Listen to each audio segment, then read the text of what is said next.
series. আজি আমি ৰিজনিঙৰ chapter number 2 সিৰিজ শিকিবলৈ ওলাইছোঁ। সিৰিজ হৈছে অসমীয়াত শৃংখলাবদ্ধ যি প্ৰকৃতি। সিৰিজৰ ভাগ আছে 4টা ভাগ: number series, alphabet series, alphanumeric series আৰু চিমেটিক সিৰিজ। প্ৰথম আমি নাম্বাৰ সিৰিজ শিকোঁ আহক। নাম্বাৰ সিৰিজ: find the missing term in each of the following series. এতিয়া আমাকে ওলাবলৈ দিছে যে এটা সিৰিজত কোনটো নম্বৰটো ভুল হৈ আছে বা ইয়াৰ পিছত কি নম্বৰ হ'ব, সেই সিৰিজটো আমাক উলিয়াবলৈ দিছে। আমাক প্ৰথম এক্সাম্পলটো দিছে 5, 10, 15, 20, 25। আমাক অপশ্যন আছে 30, বি নম্বৰ অপশ্যন আছে 35, চি টো 40, ডি টো দিছে 50। সৰু অহা এতিয়া আমি 5, 10, 15, 20, 25। ইয়াৰ পিছত কি হ'ব বুলি আমাক সুধিছে। এই সিৰিজটো যদি আমি লক্ষ্য কৰা যায়, 5ৰ পৰা 10লৈ 5 যোগ হৈছে, নহয় জানো? 10ৰ পৰা 15লৈ 5 যোগ কৰিছে। ঠিক তেনেকৈ 5 যোগ কৰি গৈ আছে।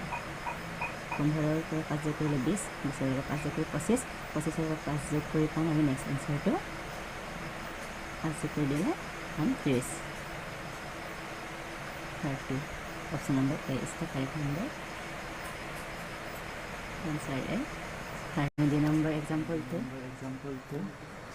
আমাক দিছে 1, 0, 3, 2, 5, 6, 12, 9, 20।